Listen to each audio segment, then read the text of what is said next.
Salut à tous, bienvenue dans cette nouvelle vidéo et bienvenue dans la chaîne YouTube Le Scientiste. Alors, si vous êtes nouveau sur la chaîne, je vous invite à vous abonner, à activer la cloche de notification pour ne pas rater les prochaines vidéos et surtout à liker la vidéo, à la partager avec vos amis, vos connaissances pour permettre son référencement. Alors, on va continuer avec notre série d'exercices sur la cinématique. On va voir l'exogramme 1.8 du livre d'Eclair. Exogramme 1.8. Les équations paramétriques du mouvement d'un mobile se déplaçant dans un plan menu d'un repère OIJ sont x égale à 5t, y égale à 3t carré moins 4t. On utilise les unités système international. En petit 1, rechercher l'équation cartésienne de la trajectoire. Petit 2, petit a, calculer l'abscisse du mobile lorsque celui-ci repasse par l'ordonnée y égale à 0. Petit b, calculer la vitesse du mobile en ce point. Petit 3, déterminer les coordonnées du mobile au temps t égale à 4 secondes. Quelle est alors sa vitesse? Petit 4, déterminer l'accélération du mobile au point O, A, B, dont les abscisses sont XO égale à 0, XA égale à 2 mètres et XB égale à 4 mètres. Conclure. Alors, comme d'habitude, je vous recommande de lire 3 à 4 fois l'exercice avant de commencer à traiter. C'est ce que nous on a fait. Donc, la première question, on dit rechercher l'équation cartésienne de la trajectoire. Alors, quand vous regardez les données que vous avez, donc on a x égale à 5t, y égale à 3t carré moins 4t.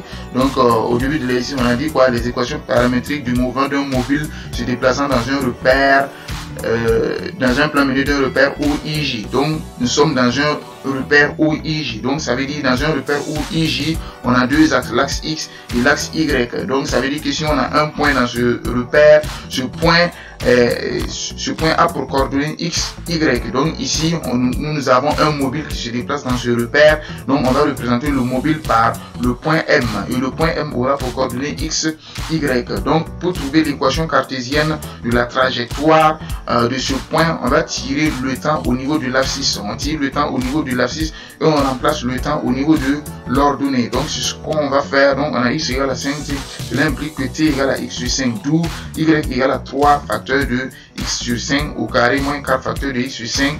Donc cela implique que y égale à 3x carré moins 20x sur 25. En petit 2, petit a, on demande de calculer l'abscisse du mobile lorsque celui-ci repasse par l'ordonnée y.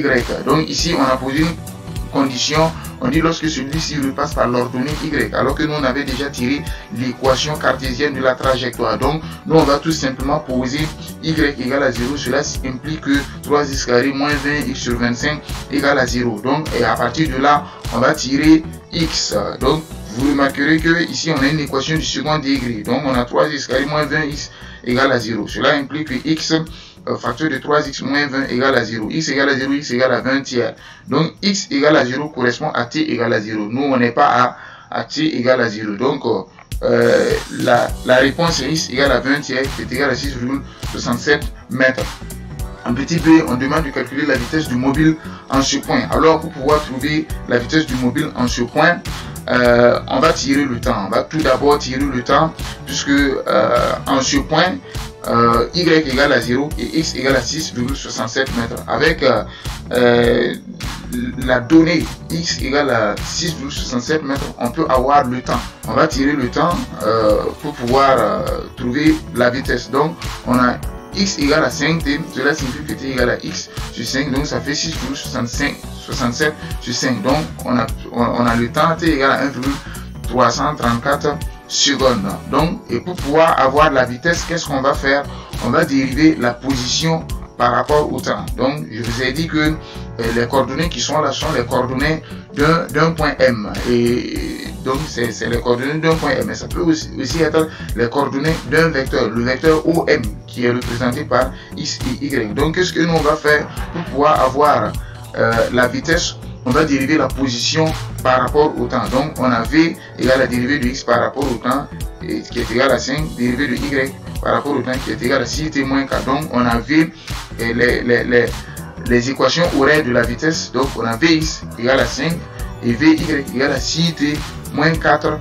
Maintenant on a le temps correspondant au point de coordonnées y égale à 0 et x égale à 6,67 mètres. Donc c'est ce qu'on avait ici. On avait trouvé l'abscisse correspondant à l'ordonnée y égale à 0. Donc on a le temps correspondant au point de coordonnées x égale à 6,67 mètres et y égale à 0. Donc comme on a le temps correspondant au point de coordonnée x égale à 6,67 mètres et y égale à 0 mètre, on peut remplacer ce temps dans v pour avoir la vitesse correspondant à ce point. Donc quand on remplace, on a vx égale à 5, vy ça fait 6t moins 4. Donc qu'est-ce qu'on va faire? Nous on va remplacer, donc on a vitesse du mobile correspondant au point de coordonnées 6,67 0. Donc nous on va remplacer t dans l'équation horaire de la vitesse. Donc on a vx égale à 5, vy égale à 6 multiplié par 1,33 moins 4.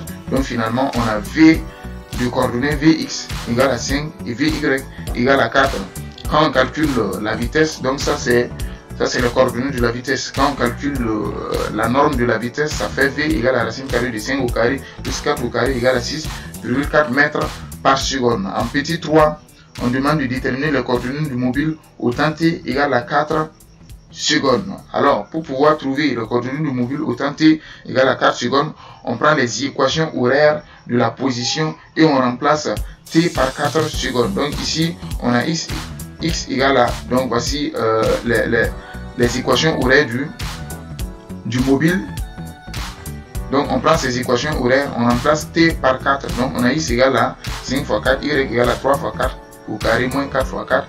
Donc finalement, les coordonnées du mobile au temps t égale à 4 secondes, c'est x égale à 20 et y égale à 32. En petit, on demande quelle est alors sa vitesse. Alors pour pouvoir trouver la vitesse, on prend les équations horaires de la vitesse. Donc chose qu'on avait déjà fait. Donc voici les équations horaires de la vitesse.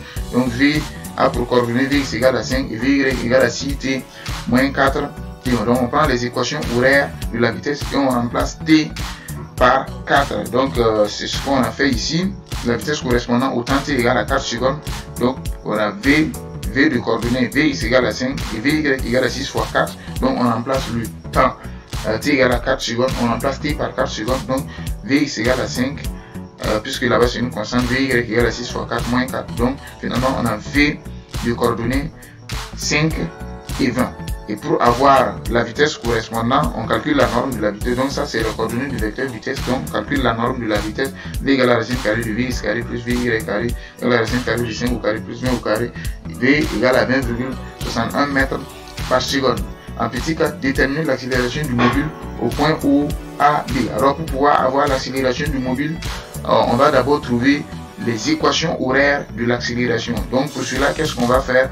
On va dériver la vitesse par rapport au temps. Donc on a vecteur A égale à la dérivée de V par rapport au temps. Donc lorsqu'on dérive, on va pouvoir trouver les coordonnées du vecteur accélération. Donc on a vecteur A égale à AX, donc qui est égal à la dérivée de Vx par rapport au temps qui est égal à 0, AY qui est égal à la dérivée de Vy par rapport au temps qui est égal à 6t moins 4'. Donc le vecteur A pour coordonnées 0 et 6. Et on va calculer la norme du vecteur accélération. Donc on a A égale à la racine carrée de AX au carré plus AY au carré qui est égal à 6 mètres par seconde. Vous allez constater que quand on dérive, la vitesse par rapport au temps, on obtient une accélération constante. AX ça fait 0, AY ça fait 6. Donc AY c'est une constante. Et vous constaterez que le vecteur accélération est égal à 6 mètres par seconde carré. Donc quel que soit le point sur lequel on se trouve, l'accélération est une constante. Donc on trouve A égale à 6 mètres par seconde carré et l'accélération est une constante. Et c'est ça la conclusion. Nous tirons vers la fin de cette vidéo. Je vous remercie pour votre attention et je vous dis à la prochaine pour une autre vidéo.